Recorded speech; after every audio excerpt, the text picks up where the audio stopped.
Hi all, so this is a little video that's going to go with your worksheet on nets. So nets of a 3D solid are a two-dimensional drawing of a three-dimensional shape. So that if you were to draw the two dimensions and cut it out and tape it together, you would form the three-dimensional object. So when I mentioned that you could put together the A through K shapes from your textbook, those are actually nets that they drew. So we're going to kind of unfold these and look at the nets.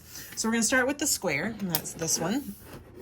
I've already disassembled this one, but your square here will have all equal squares. And these are nice because I can open these up and we can take them out and look at how you would build them. Okay, so we're going to go ahead and take this apart. Oop, there it is. And here we go. So typically the way they organize these is you have two bases. Even though a cube has all squares, we're going to identify two of them as bases, one on the top, one on the bottom. And then your four lateral faces, one coming off each side of the square, to form the net for your cube. And I'll draw these for you in a little bit in a separate video. So you have your cube. Next is the square prism. So you have a square on this side, a square on this side, and rectangles all around. So if we take this one out, you're going to have those two bases, the square at the top and the square at the bottom. And then you're going to have the four rectangles across the middle, one that comes off of each side of the square. So that is your net for a a square prism.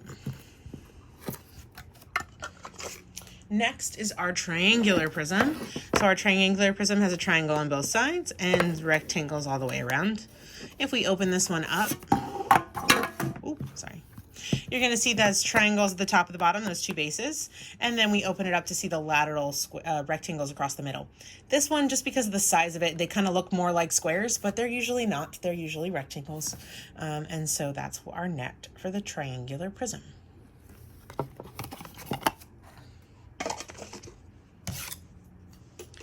And lastly, for our prisms, we have our pentagonal prism, I think is what you have on the list.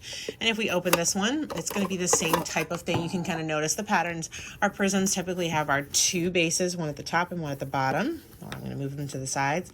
And then when you open them up, you have the lateral faces here in the middle. Those are rectangles that go across.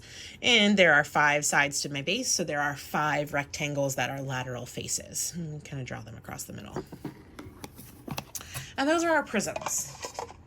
So next we're going to move on from our prisms and talk about our pyramids. So pyramids should have one base and 3 or some triangular lateral faces.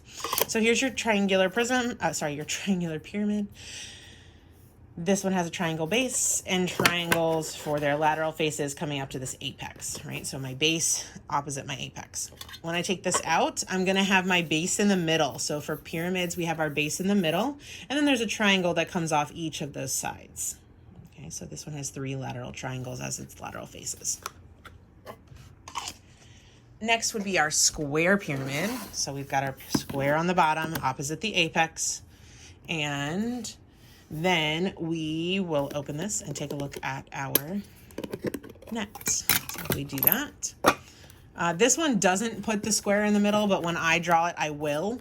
So typically I draw the square and then I bring a triangle off of each one of those. I think just the way that they created this, it was easier to make it all in one piece.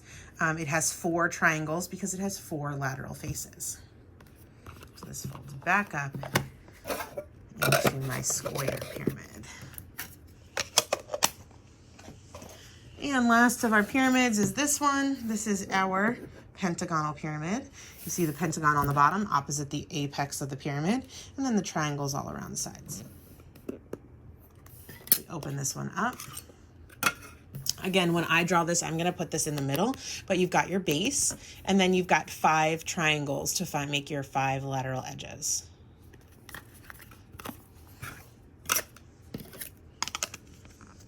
And the last 2 on our list are going to be our cone and our cylinder. And to be honest with you, I don't remember which one was first, but I'm going to do the cylinder first. When we open up our cylinder, you should have those 2 bases, what we call bases, the circles. And then when you unravel this, this is going to look like a bunch of triangles, but they had to do that in order for it to be round. If you look at it from this side, it is one giant rectangle, kind of like your soup can label. It will be one giant rectangle that wraps around to form your cylinder. And the last one for us today is our cone. This one, when you open it up, you're gonna see that circle, and then you're gonna see almost like a semicircle. It's not quite a semicircle, but it's pretty close. And that creates your base, and then it wraps around to form your cone. And those are our nets, and I will record in a separate space here, drawing each of those.